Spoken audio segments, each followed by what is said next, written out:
Our next Iowa entrepreneur is Nick Wallace, the man behind Wallace Farms. Wallace Farms is a grass-fed beef farm and a metropolitan buying club that delivers all kinds of meats to consumers directly. Before running Wallace Farms, Nick grew up in a small town in northeast Iowa. I grew up in a small town called Strawberry Point, 1,500 people. We lived across from the Ball Diamond. My dad farmed, but he farmed, outside of town, but we lived on the edge. And, it was that very Norman Rockwell, ride your bike to the swimming pool, play baseball in the afternoon, and, it was a great upbringing. Nick grew up a baseball fan and could often be found across the street at the City Baseball Diamond. At the age of 7, his entrepreneurial spirit kicked in. One day I came home and Nick, at age 7, had set up his own little garage sale with his toys.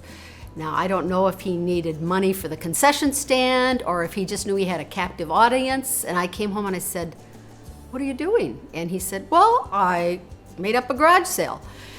And he was selling toys in a wooden bat, and he was so proud he'd gotten $2 for this expensive wooden bat. And I said, "You can't do this." And he said, "Well, why not?" So anyway, we had a discussion and we put the rest of the toys away, and he was happy as could be. He had an audience of baseball fans across the street. I think we'd done lemonade stands, and so we thought, hey, I can, take that a step farther and have a garage sale of my very own stuff. Who would not let me sell my own stuff, right?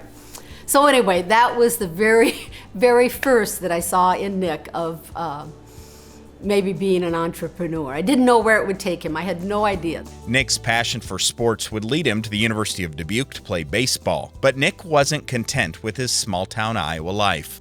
When I was at University of Dubuque, it still felt like a small town, and I felt like I'd gotten away from, small town, but I was still kind of in Iowa, and I really just wanted to, wanted to see the world and get out and experience other things. So my parents actually moved to Oregon. My dad had a new opportunity with a job, and he asked if I wanted to go, and so I lived with them for just a summer and played some summer wooden bat league baseball, and then I moved to Salem, Oregon.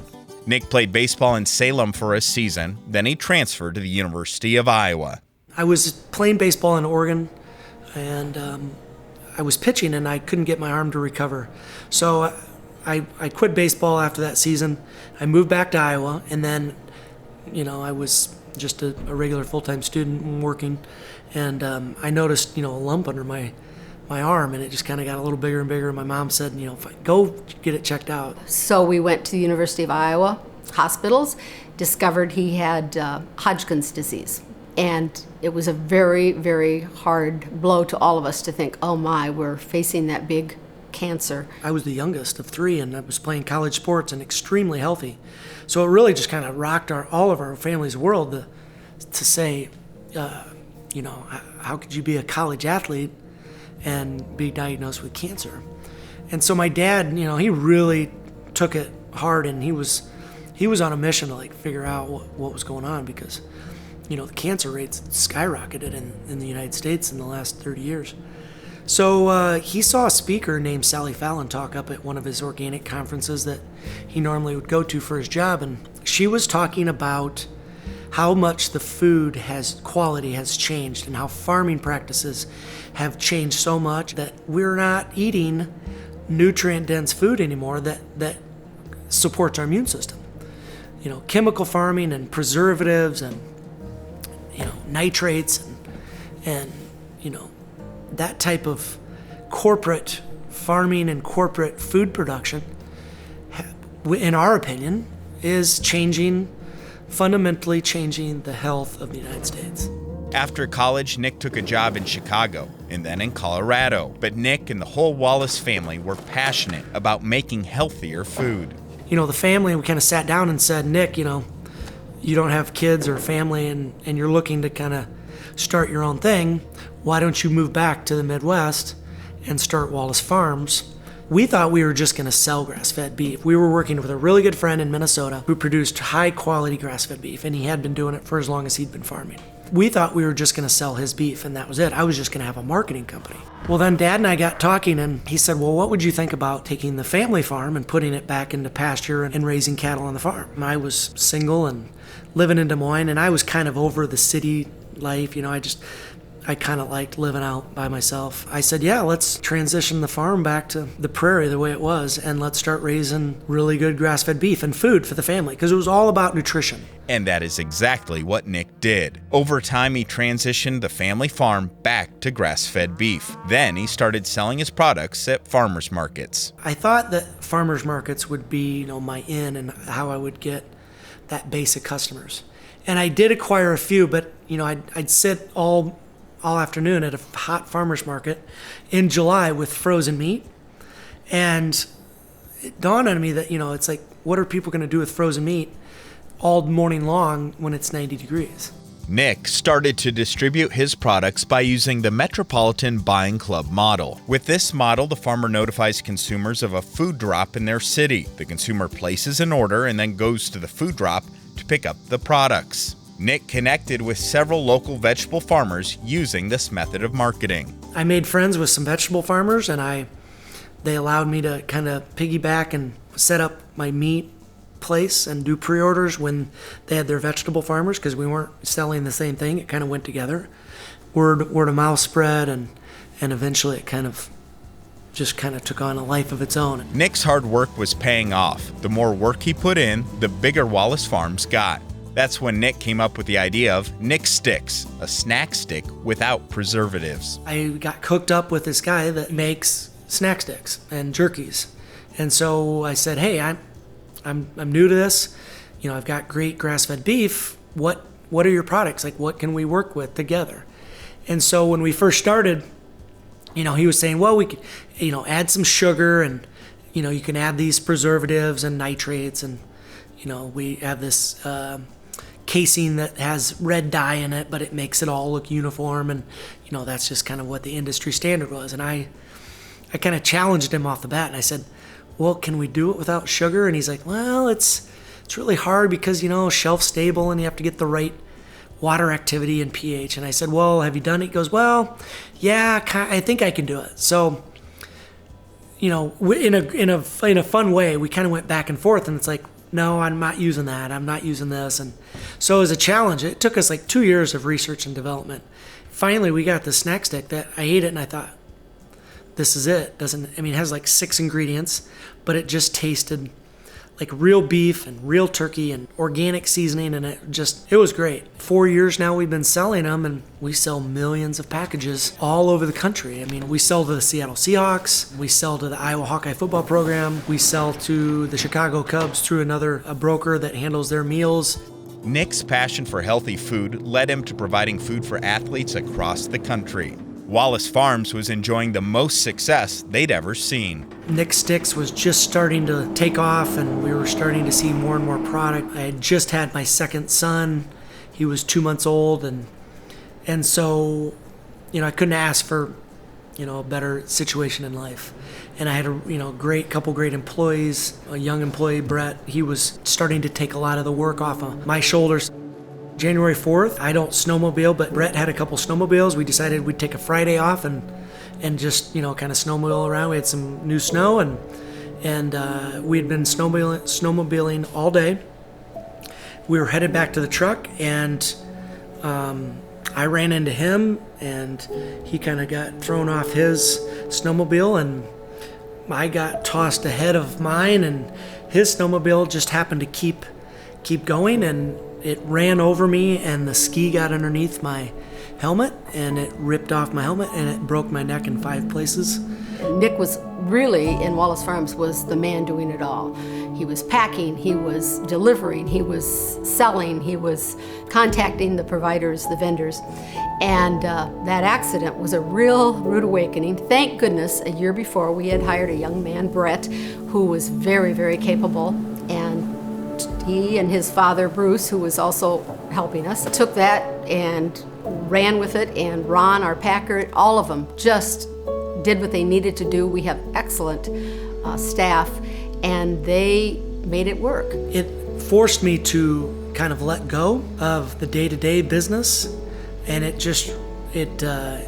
realigned what was important in life. Not that I didn't have it, but I was so busy that, you kind of miss what you're missing because you're so busy. It took me from the working all the time to I need to hire people that are good at their job and they just need a little bit of oversight.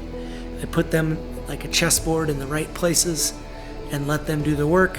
And so now I'm more of a manager and I just kind of move pieces around. Nick was left with some paralysis on the right side of his body. This forced him into a managerial role at Wallace Farms. Now he has the time to focus on the business and not be overwhelmed by the day-to-day operations. My role is more the visionary and more make sure that the company is moving in the right direction and we've got everybody in the place that they need to. Like, I really like to kind of spot what somebody's good at, and I want to empower them to kind of be their own subset entrepreneur and to kind of help them realize their dreams. Like, there's a couple guys that want to have their own farms and they want to have their own cattle herd, and so I'm going to help them do that.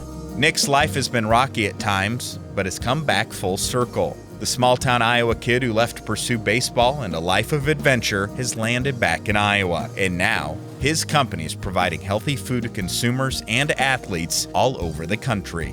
To go full circle back on my family's 120-year-old farm, growing really high-quality food, feeding my family and other families, and now I'm feeding, the Kansas City Royals, the Seahawks, and the Cubs. It's just really fun. It makes work fun.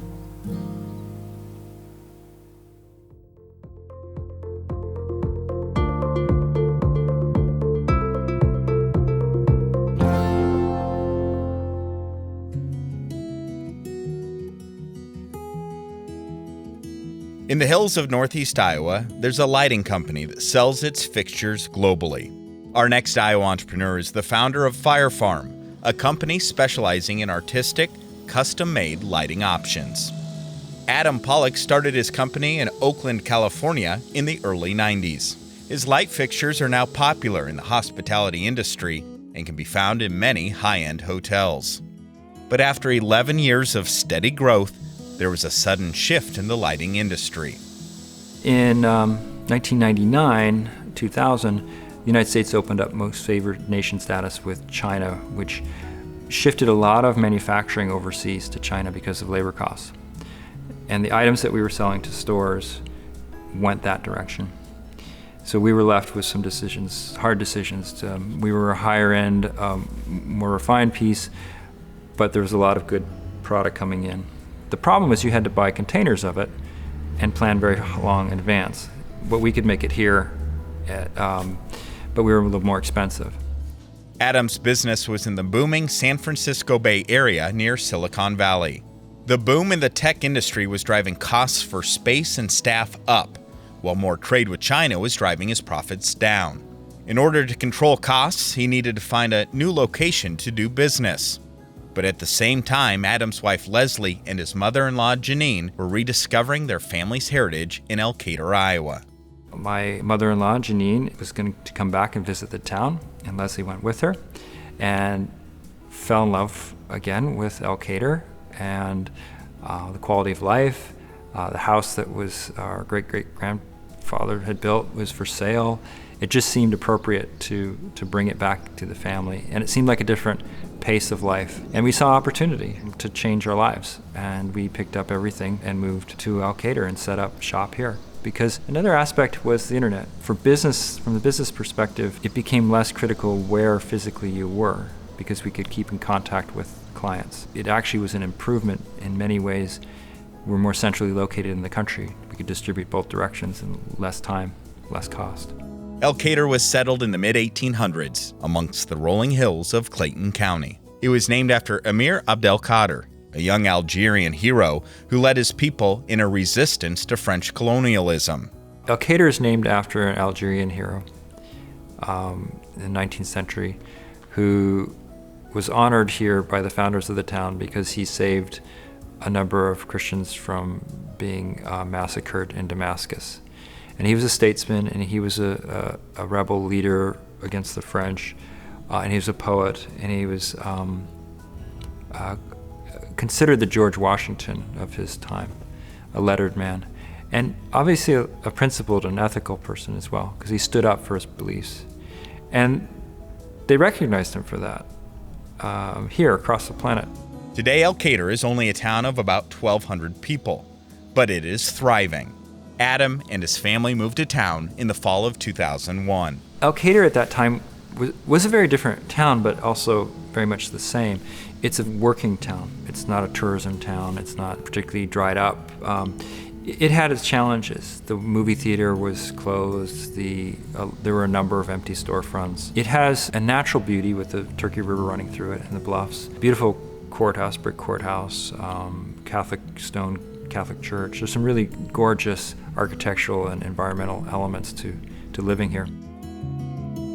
The town was struggling, but it was functional. We had a pharmacy, we had 2 banks, we had a couple places to eat, but not in the most exciting shape. While Elkader wasn't as exciting as the San Francisco Bay Area, Adam found an ample amount of resources. For a short period of time, he rented a facility before purchasing and renovating 2 buildings. So a company, left, downsized, and of course the Elkader facility is the one that closed. So along comes Adam and sees potential, and I think that's what a lot of towns maybe lack, is a vision or someone that has that vision like Adam did in his entrepreneurship spirit. Now up and running in Elkader, Adam quickly focused his company on a market where his Chinese competition couldn't compete: small quantity and customizable lights. We also found that if we shifted the market and started selling to interior designers and architects directly instead of stores, the margin changed in what we could get for the lamps. We could hold the same margin and sell to them. They were fine with smaller quantities. They would pay a little bit more, and we could change them. We could modify to their specific client needs. So we found a niche. We dodged the downturn a little bit, and in moving to Elkader, we found we had more physical space. We controlled those costs a little bit better.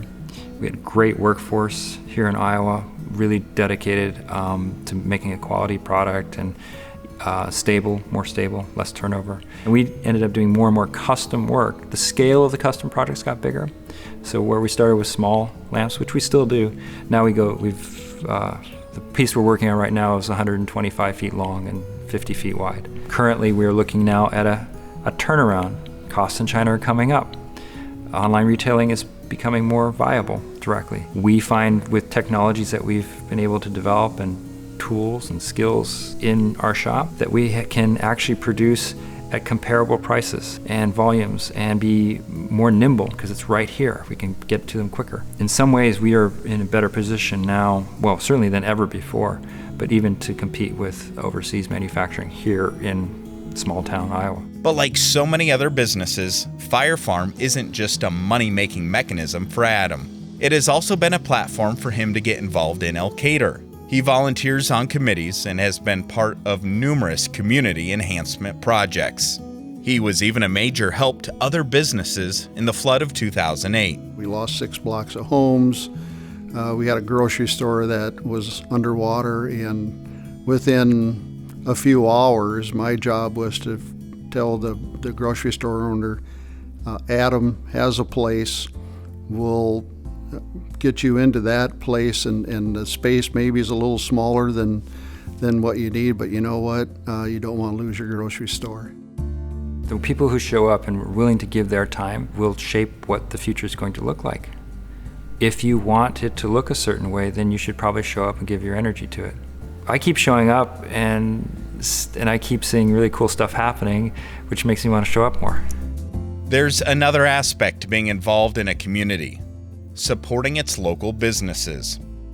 Adam has always been a big supporter of trying to source goods and services for his company as locally as possible. When we don't buy locally, when we go for the cheapest, one, it'll probably break, right? So now it's landfill, as opposed to buying a good quality tool that's going to last you. I have tools over here that were built in the 40s and 50s, grinders and things that will never break. If you oil them, you handle them, you take care of them. But that's not how our economy is built now. It's a hypocrisy that we all have to live with. The United States lives on the backs of the rest of the world, quite frankly. All the things that we have that are cheap, that are easy, accessible. Amazon has been a great boom for Fire Farm, because I can literally walk across the street to our other facility, walk through the facility, see we're missing something, go on Amazon Prime, and have it here. Even if I was in Cedar Rapids or Des Moines, I'd have to get in the car, go drive. I'd find it wasn't at this shop. I'd have to go over here to this shop. Very inefficient. Next day I can have it right where I need it. I can focus on my job. Very efficient. What I don't see is the hidden cost of that, and there is a hidden cost to that. It's part of the world economy and how intertwined we are. It's difficult because there are parts of it that are distasteful and parts of it that are really compelling and we can't imagine being without. The one commonality that we have across the world is that we all want to live well, not suffer, have kindness in our lives, have a family. When I was in Azerbaijan doing installation work there, those guys are just like guys when I'm in New York working with guys. We have the same interests, wants. Someone brought in a plate full of baklava. It was fantastic. Their wife had made for everybody. It's easy to forget that. Being socially and economically responsible in a global society is difficult. While it would be nice to find answers to this complex issue, it is maybe more important that we think about it and see the cultural cost to our decisions. It's not easy. It's hard. Just like being an entrepreneur is hard in a global economy. The market around you is always shifting and always changing. And the minute you take your mind off of it, you fall off the table. So it's a very dynamic process. That's part of what makes it so compelling and exciting.